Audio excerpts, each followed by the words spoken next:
Bismillahirrahmanirrahim. Assalamualaikum warahmatullahi wabarakatuh.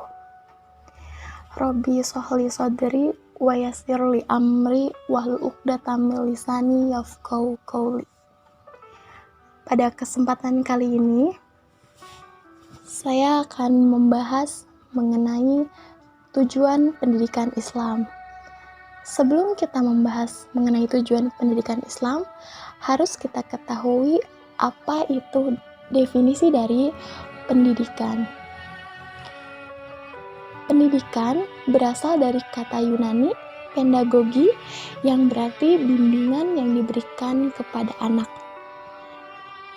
Atau bisa juga disebut pendidikan adalah suatu proses yang dilakukan secara sadar atau disengaja guna untuk menambah pengetahuan, wawasan, serta pengalaman untuk menentukan tujuan hidup, sehingga bisa memiliki pandangan yang luas untuk ke arah masa depan yang lebih baik.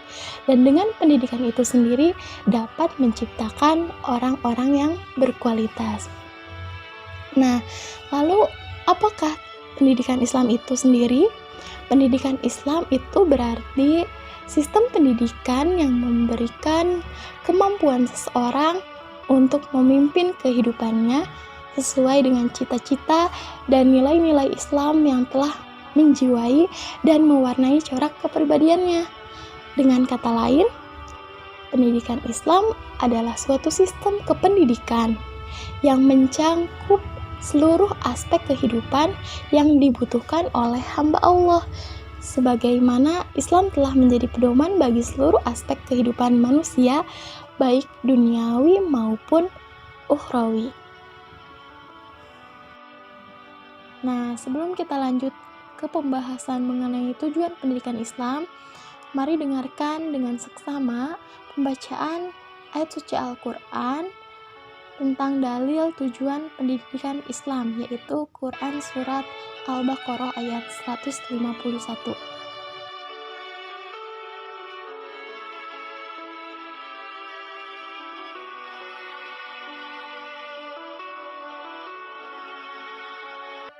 كما أرسلنا فيكم رسولا منكم يتلو عليكم آياتنا ويزكيكم ويعلمكم الكتاب والحكمة ويعلمكم ما لم تكونوا تعلمون. Sebagaimana kami telah mengutus kepadamu seorang Rasul Muhammad dari kalangan kamu yang membacakan ayat-ayat kami, menyucikan kamu, dan mengajarkan kepadamu kitab Al-Quran dan hikmah sunnah, serta mengajarkan apa yang belum kamu ketahui. Asbabul Nuzul pada Quran Surat Al-Baqarah ayat 151 yang masih berkaitan dengan ayat sebelumnya, yaitu 150. Ibnu Jarir meriwayatkan dari jalur As-Saudi dengan sanad-sanadnya. Dia berkata, ketika kiblat sholat Rasulullah dipindahkan ke arah Ka'bah setelah sebelumnya ke arah Baitul Maqdis, orang-orang musyrik Mekah berkata, Muhammad bingung dengan agamanya, sehingga kiblatnya mengarah kepada kalian. Dia tahu bahwa kalian lebih benar darinya, dan dia pun akan masuk ke dalam agama kalian. Dalam tafsir An-Nur menyebutkan Asbabun Nuzul pada Quran Surat Al-Baqarah ayat 151 ini berkaitan dengan komentar-komentar orang kafir pada ayat sebelumnya, yaitu berkenaan dengan perubahan kiblat dari Baitul Maqdis ke Masjidil Haram ketika Nabi Muhammad masih bermukim di Mekah. Jika beliau sholat selalu menghadap ke arah batu yang berada di Masjid Al-Aqsa, yaitu Baitul Maqdis, sebagaimana yang dilakukan oleh para nabi Bani Israel sebelumnya. Akan tetapi Nabi Muhammad sangat menginginkan berkiblat ke Mekah dan selalu berharap semoga Allah mengganti kiblat yang berlaku dari Baitul Maqdis ke Ka'bah, Masjidil Haram. Lantaran ini Nabi mengumpulkan antara menghadap ke Ka'bah dan ke Istiqoroh dengan cara sholat di sebelah selatan Ka'bah dan menghadap ke utara. Tetapi setelah bermukim di Madinah, saat sholat Nabi hanya menghadap ke Baitul Maqdis karena tidak bisa mengumpulkan keduanya, sehingga halnya masih berada di Mekah. 16 bulan lamanya Nabi berkiblat ke Baitul Maqdis saat beribadah. Selama dalam rentang waktu itu, Nabi selalu berharap kepada Allah supaya menjadikan Ka'bah sebagai kiblat utama umat Islam, karena Ka'bah adalah kiblat Nabi Ibrahim. Tafsir An-Nur menjelaskan ayat ini menerangkan dalil dan keterangan yang menunjukkan kepada keesaan Allah dan kebesaran, kodrat kekuasaannya, serta keindahan pengelolaan pengaturannya di langit maupun di bumi. Jalan memperoleh kenikmatan yang demikian banyak itu bagi mereka mukmin dengan cara Tuhan menunjukkan kebenaran disertai dalil dan keterangan yang meyakinkan, bukan dengan jalan taklid dan menggantungkan diri kepada pendapat orang lain. Dengan jalan itu, akal memiliki kemerdekaan, kebebasan berpikir, dan jadilah agama sebagai petunjuk dan pembimbing bagi akal. Tafsir kalimat wa yuzakkikum. Rasulullah membersihkan jiwa umat manusia dari berbagai kotoran perbuatan yang hina, seperti kebiasaan jahiliyah yang merajalela. Misalnya mengubur anak perempuan hidup-hidup, membunuh anak dengan maksud meringankan beban penghidupan, dan gemar mengalirkan darah lantaran persoalan yang sangat sepele. Di samping itu, Rasulullah menanamkan benih akhlak yang mulia, sehingga kalian menjadi manusia yang mempunyai akhlakul karimah. Dengan bekal kesucian ini, akhirnya mereka bisa mampu menundukkan kerajaan-kerajaan besar yang tadinya menghina mereka.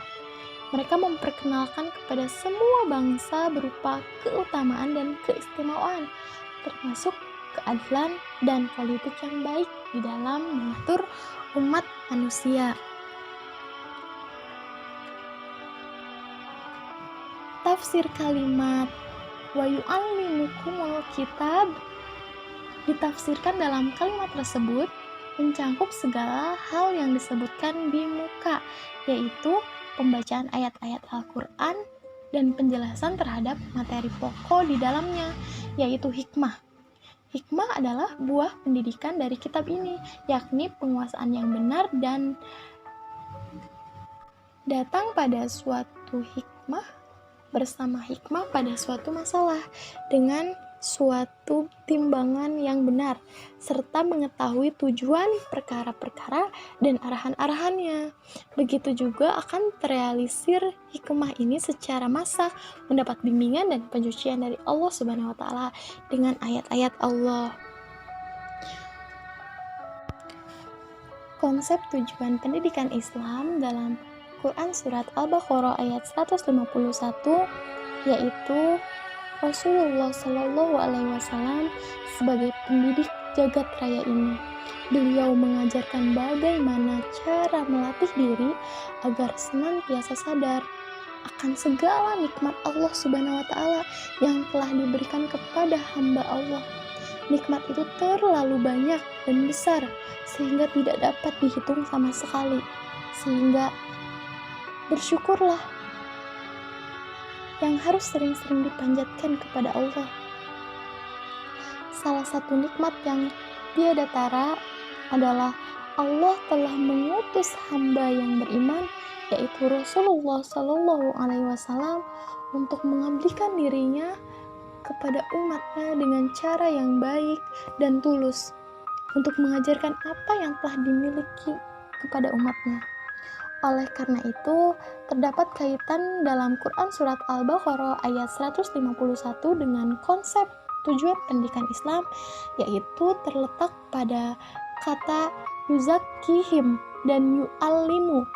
Rasulullah SAW adalah pendidik bagi para umatnya.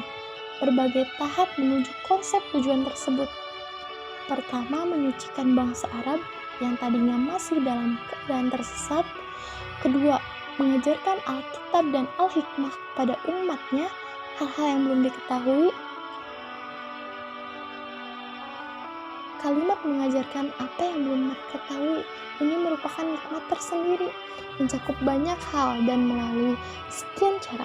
Memang sejak dini Al-Quran mengisyaratkan dalam wahyu pertama Iqra bahwa ilmu yang diperoleh manusia diraih dengan dua cara. Pertama, upaya belajar mengajar, dan kedua, anugerah langsung dari Allah Subhanahu wa Ta'ala berupa ilham dan intuisi. Menurut Muhammad Fadli Al-Jamali merumuskan tujuan pendidikan Islam dengan 4 macam, yaitu yang pertama, mengenalkan manusia akan perannya di antara sesama makhluk, 2, tanggung jawab dalam hidup ini. Sebagaimana yang telah kita ketahui bahwa manusia itu mempunyai 2 tanggung jawab dalam hidupnya. Yang pertama yaitu menjadi abdillah atau hamba Allah, yang kedua menjadi khalifah atau pemimpin. Dan yang kedua adalah mengenalkan manusia akan berinteraksi sosial dan tanggung jawabnya dalam tata hidup bermasyarakat. Sebagaimana yang kita ketahui bahwa manusia itu adalah makhluk sosial, makhluk yang membutuhkan orang lain, tidak bisa hidup sendiri. Oleh karena itu, disinilah manusia harus dikenali bagaimana cara berinteraksi sosial dengan baik terhadap sesamanya. Dan yang ketiga adalah mengenalkan manusia akan alam dan mengajak mereka untuk mengetahui hikmah diciptakannya serta memberikan kemungkinan kepada mereka untuk mengambil manfaat darinya. Di sini manusia harus banyak mentafakuri, harus banyak berpikir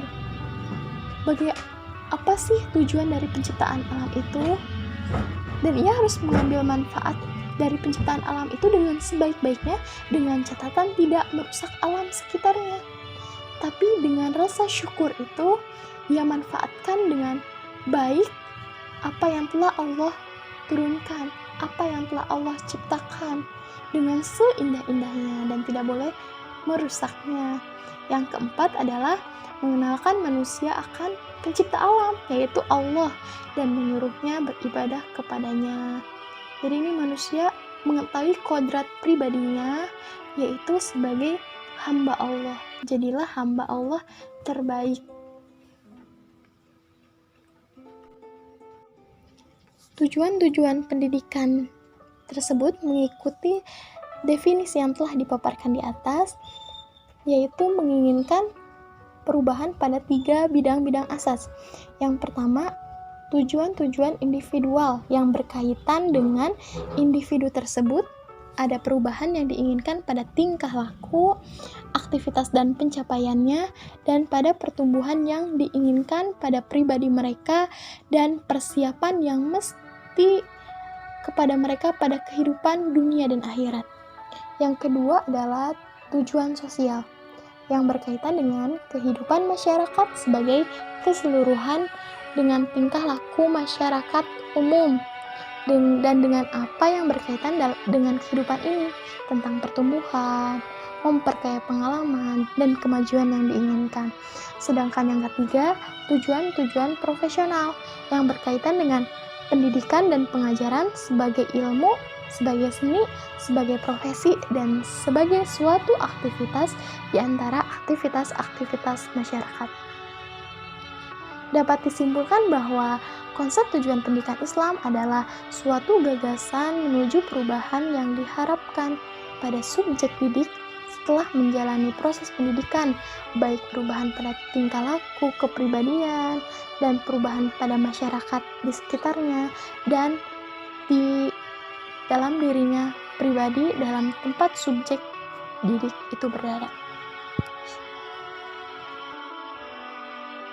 Jadi kesimpulan yang dapat diambil dari pemaparan di atas yaitu dapat dikatakan bahwa tujuan tertinggi pendidikan Islam meliputi aspek kejiwaan yang abstrak, yaitu filsafat hidup dan kepercayaan. Dengan kata lain, pendidikan Islam secara filosofis berorientasi kepada nilai-nilai Islam. Artinya, Segala tindakan yang mencerminkan nilai-nilai Islam dapat dikatakan sebagai bentuk penghambaan kepada Allah Subhanahu wa taala. Dengan demikian dapat dikatakan konsep tujuan tertinggi dalam pendidikan Islam adalah mencakup semua hal yang diharapkan dalam pendidikan Islam. Adapun kesemuanya itu meliputi sikap seorang hamba kepada Tuhannya, kemudian disambung dengan hubungan yang selaras dengan masyarakat sekitarnya, sehingga melahirkan perubahan sosial. Sekian yang bisa saya sampaikan. Mohon maaf apabila terdapat banyak kesalahan. Terima kasih atas perhatiannya. Wassalamualaikum warahmatullahi wabarakatuh.